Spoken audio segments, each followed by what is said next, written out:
పరిశుద్ధ గ్రంథంలో నుంచి ఇర్మియా గ్రంథము 32వ అధ్యాయము 39, 40 వచనాలు మనం చదువుకున్నాం.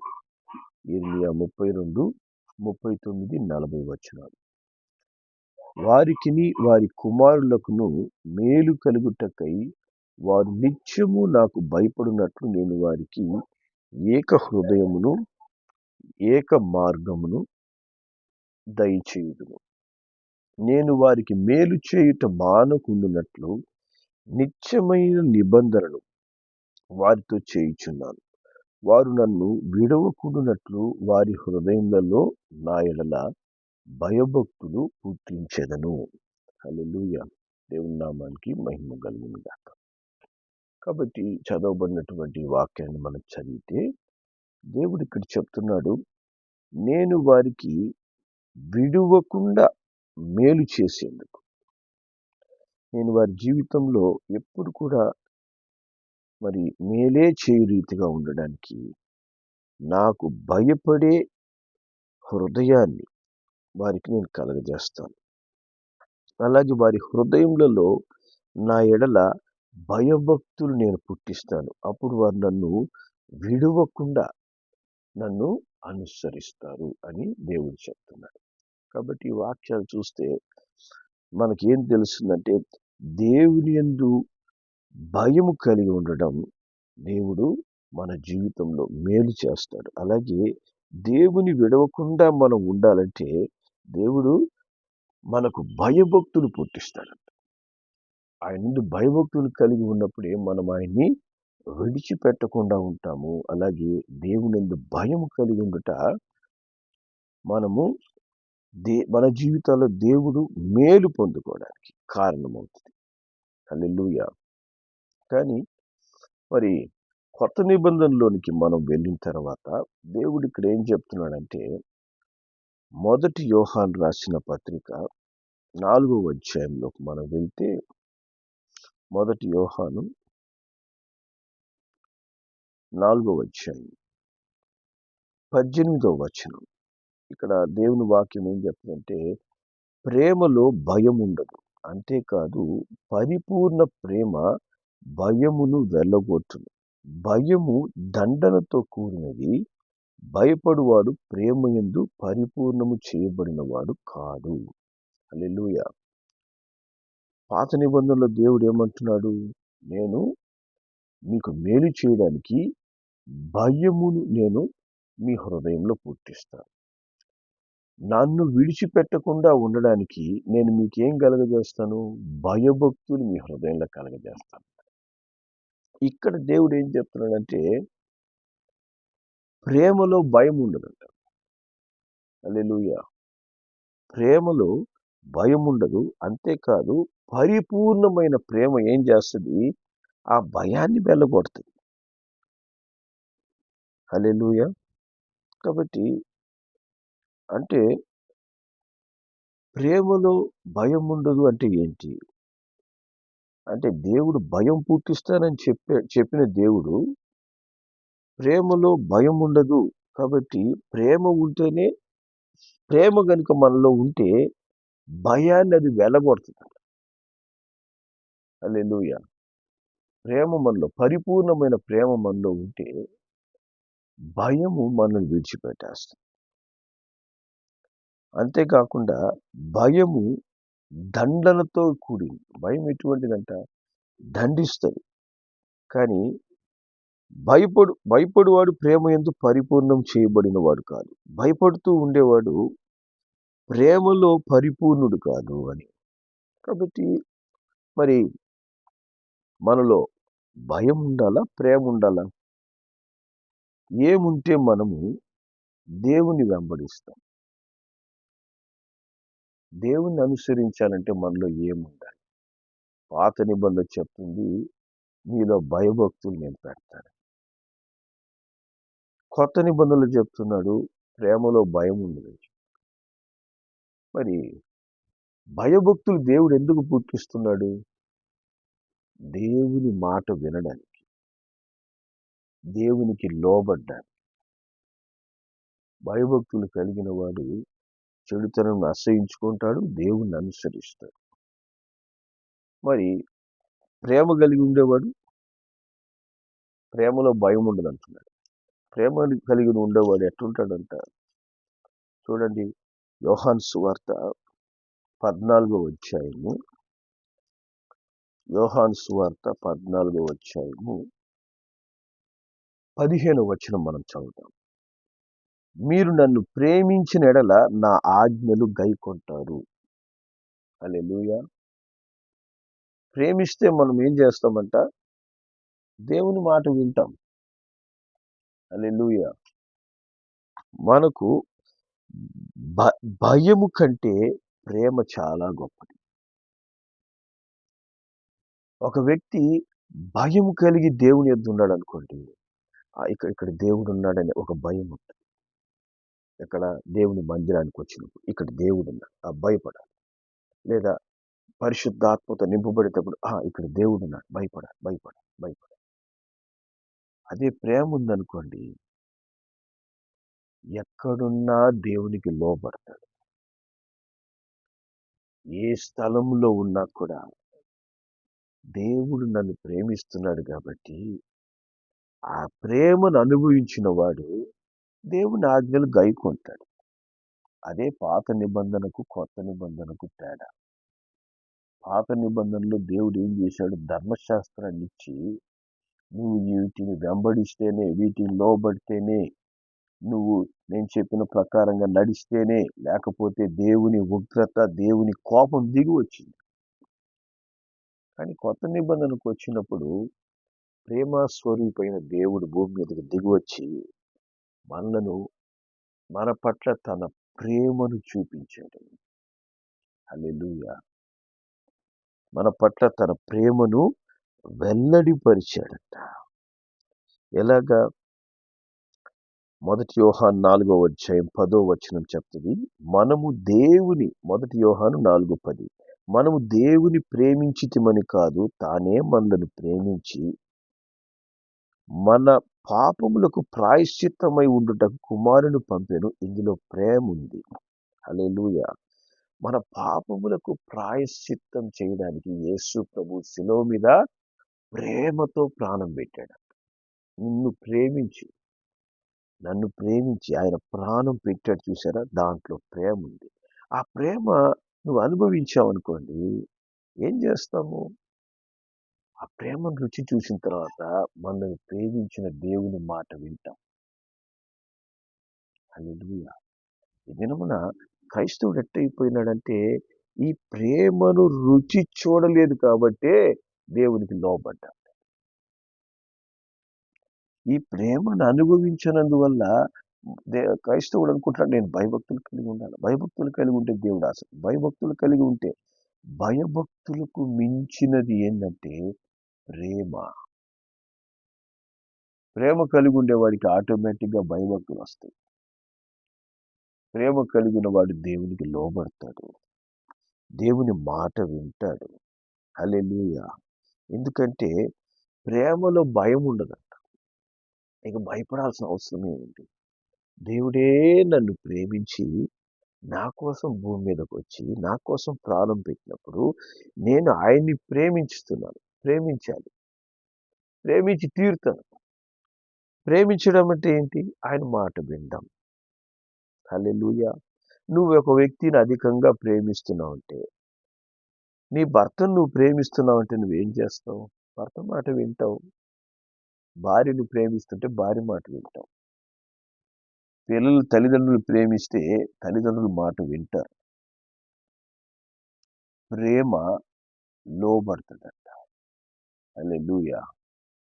కొత్త నిబంధనకు వచ్చేసిన తర్వాత దేవుడు భయభక్తులని ప్రేమగా మార్చేసింది.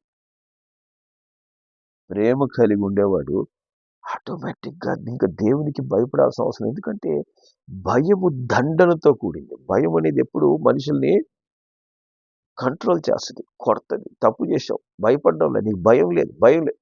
ప్రేమ ఉందనుకోండి, మనం దండించాల్సిన అవసరం లేదు, వాళ్ళే మన మాట వింటారు. అందుకే దేవుడు చెప్తాడు, మీరు నన్ను ప్రేమిస్తే నా ఆజ్ఞలు గైకొంటారు. ఇంక మీ హృదయాల్లో నేను భయాన్ని పెట్టి, భయభక్తులు పెట్టి మేలు చేయాల్సిన అవసరం లేదు. ప్రేమించేవాడు నా మాట వింటాడంతే. దానికి ఇంకొక పర్యాయ పదం లేదు. తండ్రిని ప్రేమించాడు కాబట్టి యేసు ప్రభు తండ్రి మాట విన్నాడు. ఎంతవరకు విన్నాడు? మరణానికి అప్పగించుకునేంత వరకు విన్నాడు. మరి నువ్వు యేసయ్యను ప్రేమిస్తున్నావా? లేదా యేసయ్య అంటే భయం నాలో ఉండాలి. యేసయ్య ఆ భయభక్తులు నాలో పుట్టించయ్యా, భయభక్తులు లేనందువల్లే నేను పాపంలో పడిపోతున్నాను. నాకు ఆ భయము భక్తి ఆ పరిశుద్ధాత్మ పొందుకున్నప్పుడు, లేకపోతే ఆ మందిరానికి వచ్చినప్పుడే ఆ భయము భక్తి నాలో పుడుతుందంటే నువ్వు కొత్త నిబంధనలోనికి ఇంకా రాలేదు. పాత నిబంధనలోనే ఉన్నావు. కొత్త నిబంధనలో దేవుడు ఏం చేస్తున్నాడు? దేవుడే ప్రేమ స్వరూపిగా భూమి మీదకి వచ్చాడు. ప్రేమ అంటే ఏమిటి? ప్రేమ ఏమి చేయగలదు అని క్రియారూపకంగా చూపించి మీరు ఆ ప్రేమతో జీవించండి అంటూ మనకు నేర్పించాడు. హల్లెలూయా. ఆ ప్రేమ నువ్వు దేవుని ఎడల కలిగి ఉన్నట్లయితే దేవునికి మనం లోబడతాం. దేవుని మాట వింటాం. దేవుడు ఇది చెయ్యి అంటే చేస్తాం, ఇది చెయ్యొద్దు అని చెప్తే అది చెయ్యము. అది చేస్తున్నాము అంటే నిజముగా నువ్వు నీ దేవుణ్ణి ఇంకా ప్రేమించలేదు. ఇంకా ప్రేమించలేదు. ఆ ప్రేమను అనుభవించలేదు ఇంకా. హల్లెలూయా. దేవుని ప్రేమను అనుభవించినప్పుడు నీ ఆత్మ నిజముగా రక్షించబడుతుంది. మారు మనస్సు రక్షణ అనుభవాన్ని పొందుకొని ఆ పాపము నుంచి, పాపం బంధకాల నుంచి ఆ విడుదల పొందుకున్న అనుభవం నువ్వు అనుభవించిన తర్వాత ఎంత గొప్ప విడుదలిచ్చినటువంటి ఆ దేవుణ్ణి నువ్వు విపరీతంగా ప్రేమిస్తావు. ప్రేమ భయము కంటే గొప్పది. ప్రేమ భయభక్తుల కంటే గొప్పది. ఆ ప్రేమ నీలో ఉన్నట్లయితే ఎన్ని పరిస్థితులు వచ్చినా నువ్వు ఆ యేసయ్యను విడిచిపెట్టలేవు. హల్లెలూయా. దేవుని నామానికి మహిమ కలుగును గాక. మరి రోమీయులకు రాసిన పత్రిక రోమా 13వ అధ్యాయం. దేవుని వాక్యంలో రోమా 13:8 వచనం వాక్యం చెప్తుంది, ఒకరినొకడు ప్రేమించుట విషయంలో తప్ప మరి ఏమీయు ఎవనికిని అచ్చి ఉండదు. పొరుగువారిని ప్రేమించువాడే ధర్మశాస్త్రమును నెరవేర్చినవాడు. హల్లెలూయా.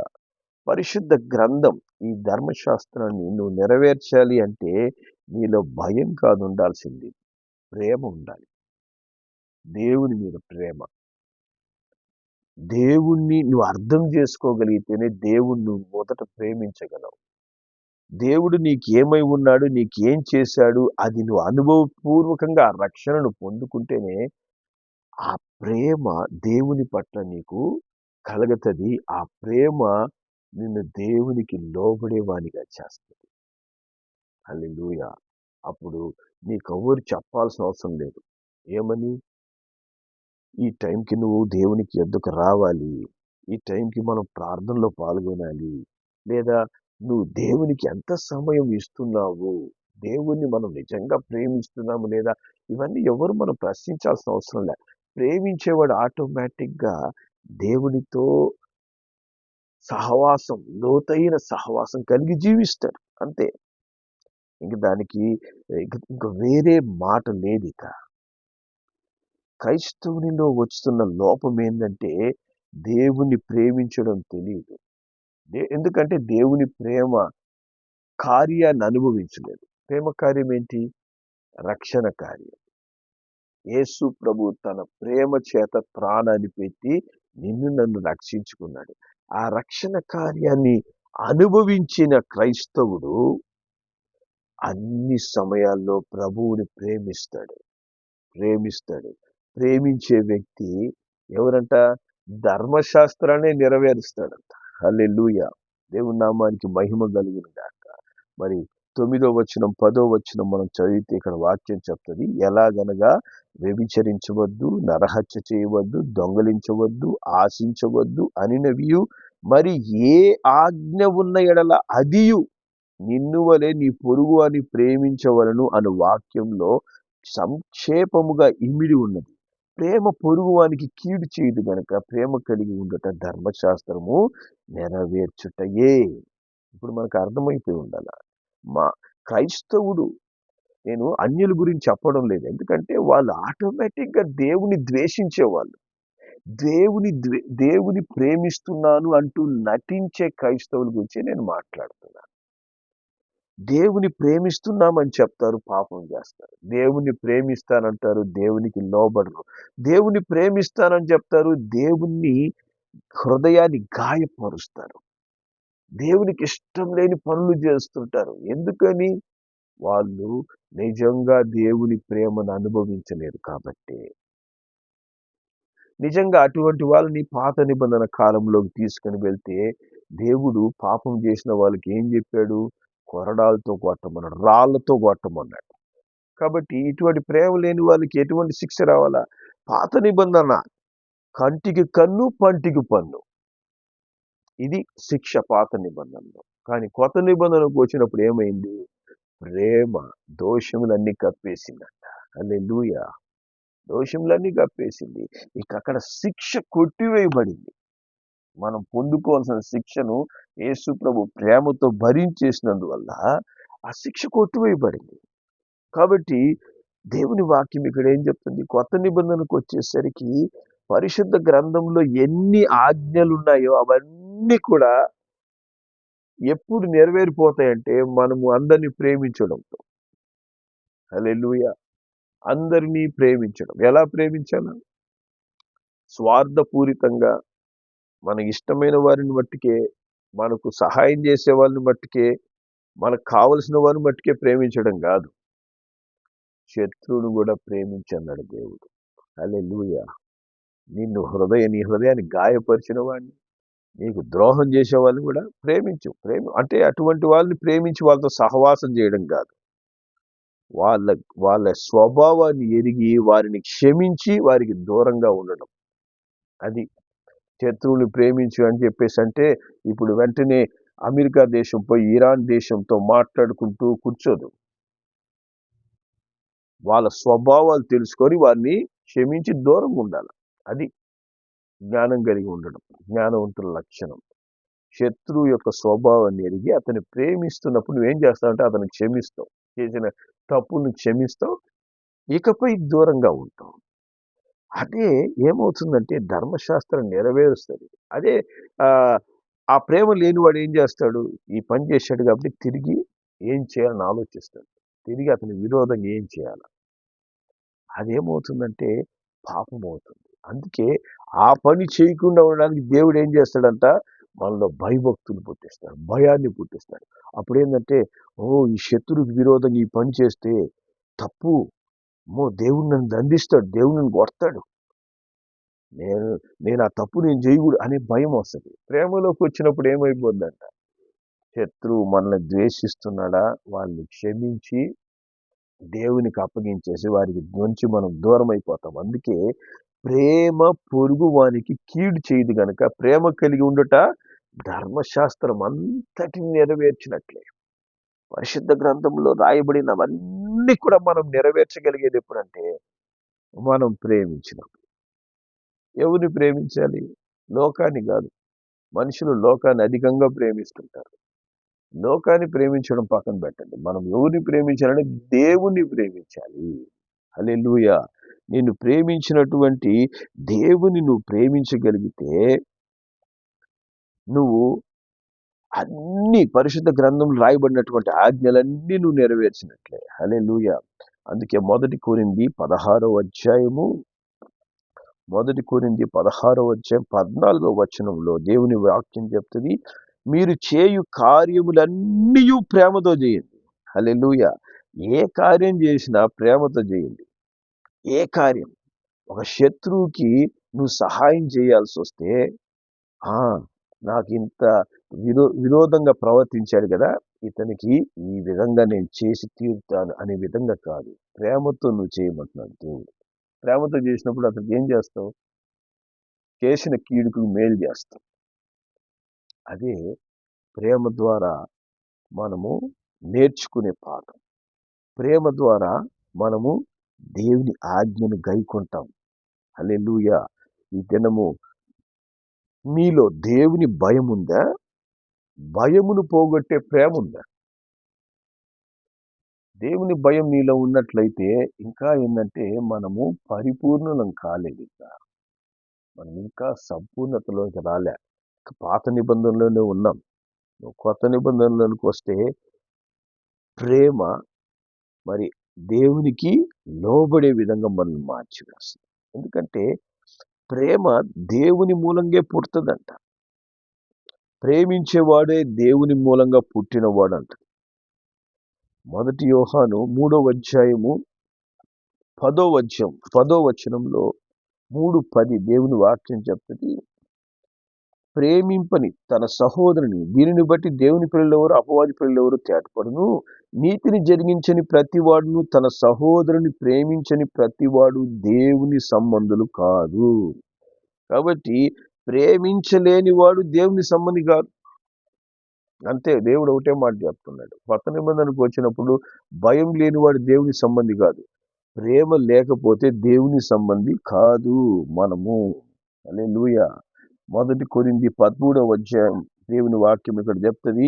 13వ అధ్యాయం మొదటి నుంచి, మనుషుల భాషలతో దేవదూతల భాషలతో నేను మాట్లాడినా ప్రేమ లేని వాడినైతే మోగడి కంచు గనగనలాడు తాళమునై ఉన్నాను. కాబట్టి నేను అని అన్య భాషలతో మాట్లాడతా, లేకపోతే నేను మనుషుల భాషలు అధికమైన భాషలు నాకు లాంగ్వేజ్ తెలుసు అని నువ్వు ఎన్ని భాషలు మాట్లాడు, ప్రేమ లేదనుకో మనము కంచుని టంగ్ అని కంచును కొట్టినట్టే అంటాం మనం. ప్రవచించు కృపావరము కలిగి మర్మములన్నీ జ్ఞానమంతా ఎరిగిన వాడిని కొండలు పెకిలించగల పరిపూర్ణ విశ్వాసం గలవాడైనను ప్రేమ లేని వాడినైతే నేను వ్యర్థుడను. కాబట్టి చూడండి, ఆత్మవరాలతో నింపబడి ఉంటారు కొంతమంది, అభిషేకంతో నింపబడి ఉంటారు. పరిశుద్ధ గ్రంథంలో నేను మర్మాలు చెప్తున్నాను. కొంతమంది పరిశుద్ధ గ్రంథం నాకు మొత్తం తెలుసు, జ్ఞానము కలిగి ఉన్నాను, నాలో విశ్వాసం చాలా గొప్పది, కొండలు పెకిలించే విశ్వాసం అన్నీ కలిగి ఉండి ప్రేమ లేదు. నువ్వు నీ పక్కనున్న సహోదరుని ప్రేమించలేకపోతున్నావు.